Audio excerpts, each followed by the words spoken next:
ఇక జగన్మోహన్ రెడ్డి ఏం స్కెచ్ చేసిండ్రు అసలు. నిజంగా వైసీపీ పార్టీ 11 కాదు, అంతకు మించి కూడా, అంతకు ఇంకా తక్కువ కూడా పరిమితం అవుతుందని ముందే గ్రహించినట్టుగానైతే అనిపిస్తూ ఉంది. ఎందుకంటే పూర్తిగా వైసీపీలో ఉన్నటువంటి చాలామంది నేతలను, కార్యకర్తలను, ముఖ్య నేతలను, వ్యాపారవేత్తలను, వైసీపీకి సపోర్ట్ చేసే వాళ్ళను అందరినీ ఎన్నికలకు ముందు ఈ ఏదైతే కూటమి ప్రభుత్వానికి, కూటమి పార్టీల్లో ఉన్నటువంటి పార్టీలకు, ఇటు జనసేన కావచ్చు, బీజేపీ కావచ్చు, టీడీపీ కావచ్చు, వీళ్లకు దగ్గర చేసే ప్రయత్నం చేసినట్టుగా క్లియర్గా అర్థమైపోతూ ఉంది.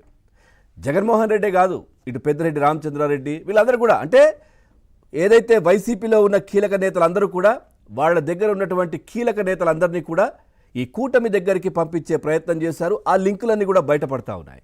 మనం ఇప్పుడు చూస్తూ ఉన్నాం జయచంద్రారెడ్డి, ఆయన ఏ విధంగా లిక్కర్ స్కామే కాదు, ఈ కల్తీ మద్యంలో కూడా ఏ విధంగా వీళ్ళ పాత్ర ఏ విధంగా ఉంది అనేది ఒక్కొక్కటిగా తేటతెల్లమవుతోంది. నకిలీ మద్యం తయారీ వ్యవహారంపై కూటమి ప్రభుత్వం కూడా చాలా సీరియస్గా ఉంది.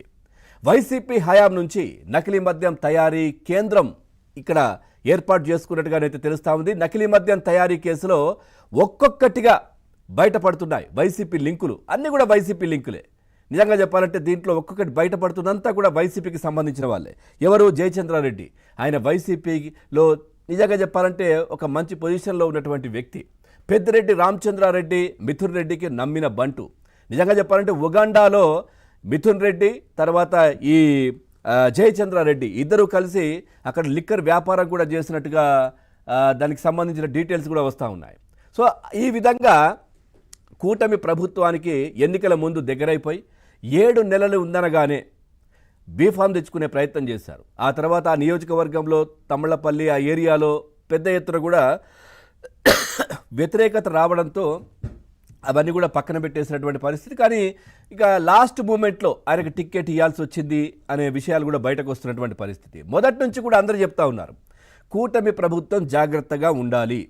ఎందుకు అనంటే ఉద్యోగులు కావచ్చు, ఈ సెక్రటరియట్లో పనిచేసే వాళ్ళు కావచ్చు, లేదనంటే పొలిటికల్గా కావచ్చు, కార్యకర్తల రూపంలో కావచ్చు, ఒక మంచి పొజిషన్లో ఉన్నటువంటి ఉద్యోగులు కావచ్చు, ఎవరైనా కానీ అందరూ కూడా వైసీపీ నుంచి వచ్చే కోబట్టులు చాలామంది ఉన్నారు, ఇంకా కూడా కంటిన్యూ అవుతున్నారు, జాగ్రత్తగా ఉండండి, జాగ్రత్తగా ఉండండి అని పదే పదే కూటమి ప్రభుత్వాన్ని చాలామంది హెచ్చరించారు. కానీ అవన్నీ పెడచెవిన పెట్టారు.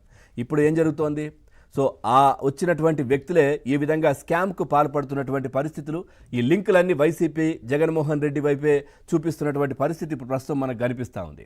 సో పూర్తిగా ములకల చెరువు నకిలీ మద్యం తయారీ కేంద్రం లీజు ఇటు జనార్దన్ రావు, కల్తీ మద్యం కేంద్రం మేనేజర్ కట్టా రాజు, జయచంద్రారెడ్డి పిఏ రాజేష్, కుడాలి శ్రీనివాసరావు బ్యాంకు ఖాతాలను కూడా ఇటు లావాదేవీలపై కూడా ఆరా తీస్తున్నారు పోలీసులు.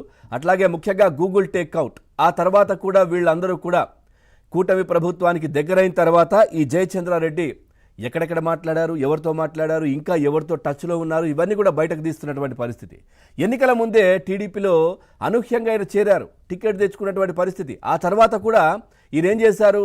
పూర్తిగా ఏదైతే పెద్దిరెడ్డి ద్వారకనాథ్ రెడ్డి గెలుపు కోసం ప్రయత్నం చేశారు. ఈయన అంటే టికెట్ తెచ్చుకున్నది టీడీపీ నుంచి, ఆయన చివరి మూమెంట్లో ఎన్నికల ప్రచారానికి వెళ్లకుండా ఈ ద్వారకనాథ్ గెలుపు కోసం ప్రయత్నం చేసినటువంటి వ్యక్తి. అంటే పరోక్షంగా ఆ విధంగా సహకరించడం, ఆరోపణలు కూడా వస్తూ ఉన్నాయి. ఏంటి ఇదంతా అని కూడా చర్చ జరుగుతూ ఉంది.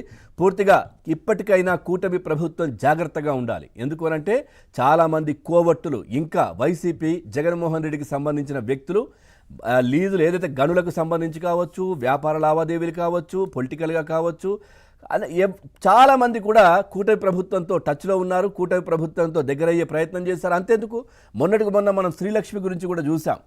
మాజీ ఐఏఎస్ ఆఫీసర్, ఆమె జగన్మోహన్ రెడ్డి ఉమ్మడి రాష్ట్రంలో ఉన్నప్పుడు ఏ విధంగా జైలు పాలైనటువంటి విషయం కూడా మనం చూసాం. ఆ తర్వాత ఇప్పుడు మంత్రి నారాయణ సంబంధించినటువంటి శాఖలో కూడా ఆమె పనిచేస్తున్నటువంటి విషయం మనం చూస్తూ ఉన్నాం. అంటే సో ఏం జరుగుతోంది కూటమిలో అనేది ఒక పెద్ద చర్చ జరుగుతూ ఉంది. ఈ విధంగా కోవట్టులు వచ్చి ఈ విధంగా చేసి పూర్తిగా బురదంతా కూటమి పైన చల్లే ప్రయత్నం చేస్తూ ఉన్నారు. తద్వారా ఆర్థికంగా ఆ తర్వాత రాజకీయంగా లబ్ధి పొందే ప్రయత్నం జగన్మోహన్ రెడ్డి చేస్తున్నారనే చర్చ కూడా జరుగుతూ ఉంది. సో ఓవరాల్గా ఈ అంశానికి సంబంధించి అసలు ఏం జరుగుతోంది ఏంటి, మరి ఇకనైనా జాగ్రత్తగా ఉంటారా ఉండరా కూటమి నేతలు? ఈ అంశానికి సంబంధించి మనం చర్చలోకి వెళ్దాం. చర్చలో పాల్గొంటున్నారు కాంగ్రెస్ పార్టీ లీడర్ కసరగడ్డ నాగార్జున గారు స్టూడియోలో ఉన్నారు. నమస్కారం అండి.